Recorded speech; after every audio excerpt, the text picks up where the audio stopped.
Welcome to TNA Sports, and I am confident that all the sports fans know exactly what TNA means, right?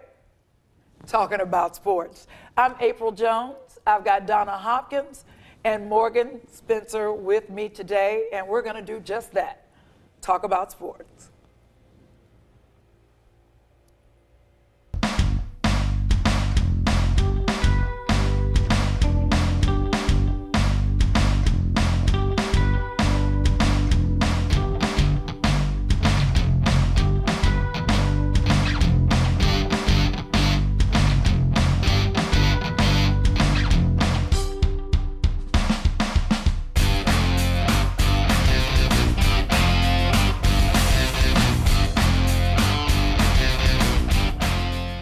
Ladies, you know what I want to talk about? What's that, April? Was I really? Bringing our audience back to the show. Welcome back. I want to talk about Caitlyn Jenner. I have several different opinions, but my only and my strongest opinion is why is it that she's untouchable? No one will say anything negative about her. And we wouldn't even be paying attention to her if it weren't for the Kardashian name. If they were somebody who was absolutely irrelevant, what would we say? Nothing. Or if he wasn't or she wasn't Bruce Jenner. But I want to go back to the ESPY award. Break it down, Donna. This is an award that Caitlyn got for being the athlete of the year. So that and Bruce Jenner participated in the Olympics. How many years ago? I think I was a kid. Yeah, and so it was then. Was he competing now?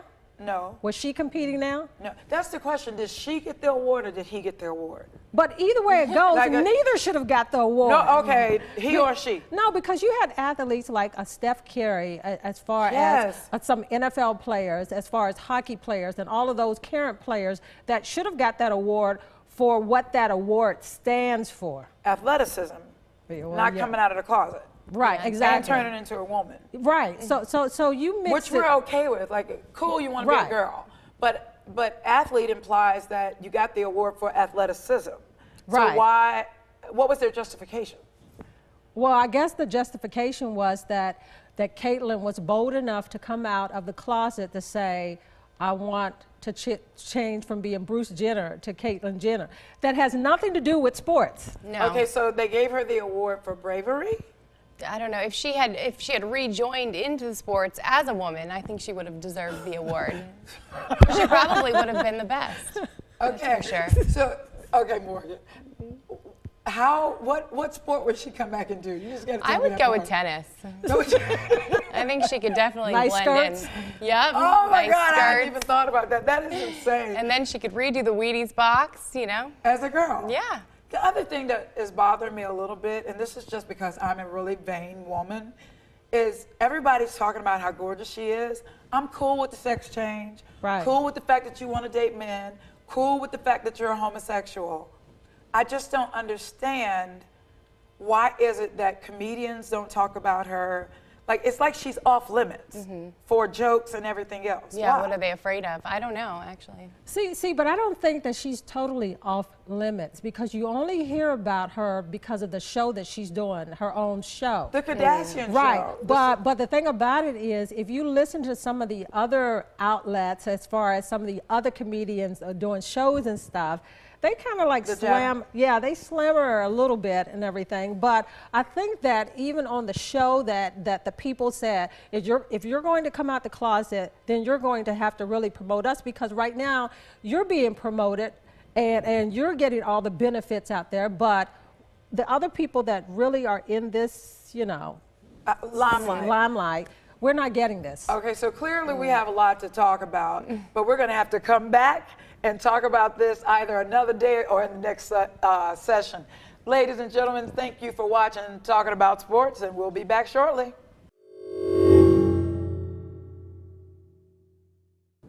Welcome back to TNA Sports. Today we're going to talk about Cam Newton and the Super Bowl.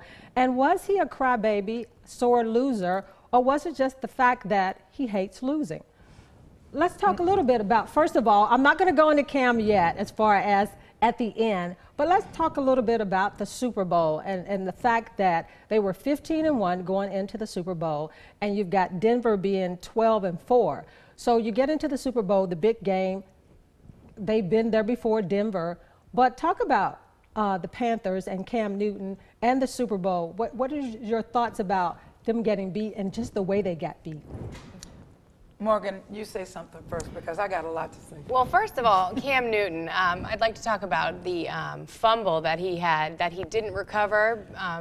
Not sure which. Oh, is that the one that he did not get down on the ground further enough to pick up the ball? And you could see him hesitate and then jump backwards. And, you know, I've played quarterback before. And I know that sometimes that's how, you know, you'll run a practice. You know, you'll have the quarterback, you won't have them go for it because you don't want them to break their hands or going in for that. But as you can see, he did it during the game. And that says a lot about Cam Newton and how he's trying to protect himself. And he wasn't for his team, you know, he wasn't playing for his team. So if he had thrown his body on there and sacrificed his body, he might have gotten that ball and kept him in the game, but he didn't. So I think he is kind of a sore loser, and he is kind of a prima donna, if you ask me. Ooh. But didn't he, April, look like he was out of it?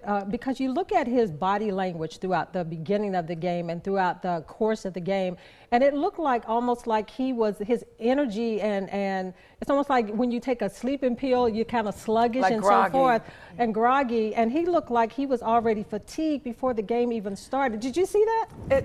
Yeah, but to me, what stands out the most is Denver's quarterback. And how uneventful, like what did he do during the game?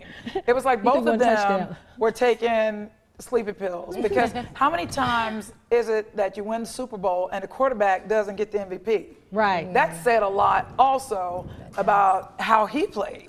So I think both quarterbacks were slacking. But it tells you also about that Denver's defense, and that was the meat of that team. They won that game. Defense won the game.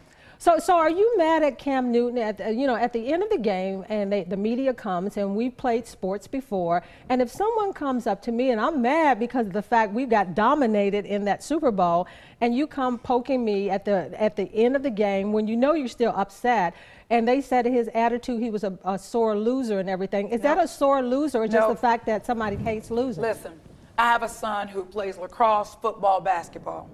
As soon as he sat down, and this is the way I look at it, and this is from a mom. That little baby sat down, and he wanted to cry because he lost. Yeah. He messed up the biggest game of his life. And I know he had just won the MVP, and you've got all these expectations, and then he literally fumbles the ball. The biggest game of his life, he fumbles the ball.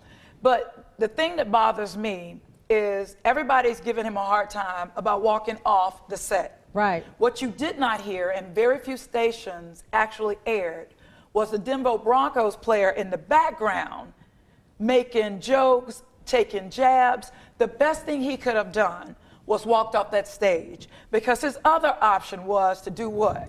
Start going back and forth and arguing with this guy, or getting into an all-out brawl with this guy. So would you rather see him walk away, get into a fight, or get into an absolute argumentative defensive play? I would prefer to take the class away. Morgan doesn't agree with you, and I'm going to let her have the whole last word. I'm going to let her have the last word because she said that he's a crybaby, I think he's a crybaby and a sore loser. Anyone who's a quarterback in the Super Bowl should be able to handle a few questions after a loss. It's not like he's never lost before, and I know they had only lost once before during that season, but you know, anyone who's an athlete knows that you have to stay composed. But it wasn't the crybaby part.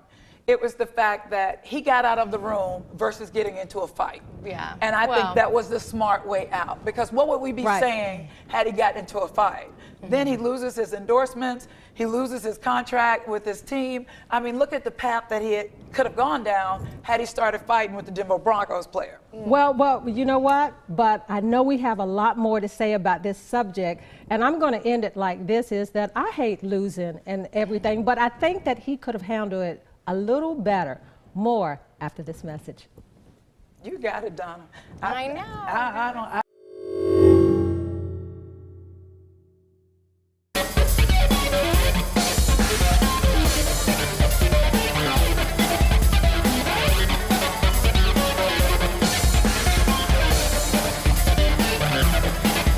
Hi, and welcome back to TNA Sports. Now for my favorite segment, Hot or Not. Are you ladies ready? But before I get started, I just want you to know, as the quarterback of the Baltimore Charm, my picture has been all over the internet. I've been scrutinized, so if I can take it, so can they. So let's get started. We're going to show you some pictures of celebrities. Okay. All right. Okay, we're ready for this. I'll tell you who they are, and we're going to, tell the audience whether they're hot or not. You got it. All right. So, first one. Can we start with you? You're hot. Yeah, you're hot. Morgan's hot. Okay, go. 10 out of 10. All right. So the next one, Aaron Rodgers. Okay. No, thumbs up still. But you know what? He brings so much more to the table as far as his professionalism. He looks good in a suit. Love a man in a suit. And he wears it well, but he wears that title as far as quarterback well, too, as far as what he's done for the Green Bay Packers and that team, because he heads up, is a classy guy all the way around, very professional. Definitely makes him more hot. Hot, Yeah. hot, hot. Can I say it one more Sizzle? time? Hot. Because it's two things. I like a guy who can be professional and classy, Yeah. but still got a little bit of that roughness. Right. And when he's all like rough and gruff and lets that beard grow out, makes him hot. Very mountaineer. Yeah. Like I'll pick you up and take you away. And I like that. Carry you into the ocean. All right, well, let's switch to ladies. We've got Okay. Hope Solo. Okay. From the U.S. soccer team. What would you guys think about that? You go first, Pat. You know what? The funny thing about Hope is that everybody looks at women sometimes in sports as they cannot be beautiful and play a sport too. But with her, she's classy because when she's on the field, like you said, that roughness and everything, that athlete, she's that. But when she steps off the soccer field, she's that feminine female too, a separation from, everybody said that tomboyish, but she's classy. I like her a lot. I don't think she's pretty. Really? I don't. When she's made up? Yeah, she looks a little harsh. Yeah, no. I am always happy to see any female in sports. I didn't get to play sports growing up. I was a majorette and a cheerleader, and I took cheerleading as far as I could with sports. But when you're just talking about sheer looks, she's just not. Yeah. Sorry. Oh, Morgan, listen at you. Well, I've seen a few scandalous photos of her on the internet. Oh. Yes, of parts that a lot of people probably hadn't seen on her, and that changed my judgment. Oh, okay, so I classless. haven't seen those pictures. You have to show us after the show. Yes, you'll have to check those out. But that made me think a little less of her. So not Okay. as hot to me, I don't think. We might have time for one more. How about Ronda Rousey? I love her. Definitely hot. Love her, love her, love her. You know, I like the fact that when she said that whatever you see is what it is, she's not going to do any touch-ups or anything like that. Although the Sports Illustrated one, they went back and did some touch-ups and everything, but she said she didn't know about it, but so she made them put the real picture back. So, class act. Well, that's actually very nice to hear. Yeah. That she does that, but she's beautiful. She's great at her sport, and she's just fun. I fun like to that watch. she's proud of her body. She doesn't have the typical Barbie, Victoria's Secret look, but she's proud of her body. And any woman who's brave enough to go on the cover of Sports Illustrated with just paint, that's hot. Yeah. You know, but before we go past her, her story is great because after she lost that first fight, it took a toll on her because she actually said that she almost wanted to take her life. And I think that a lot of people need to know the fact of it's not about winning all the time and everything, and the harshness that people bring. They talk so much about, oh, she was the champ and she did all of this and now she lost. And so that took a toll on her. So I'm glad that she kind of like faced that and that she's turning things around. So you're not going to win all the time. Can't win So them she all. faced the adversity, she overcame it. But just so you know, this Saturday, the girl that beat her lost the fight. So See? the title has already gone to somebody else. All right, thanks, ladies. That's all the time we have. I wish we could get to this long list, but we'll be right back for some more TNA Sports. I love that.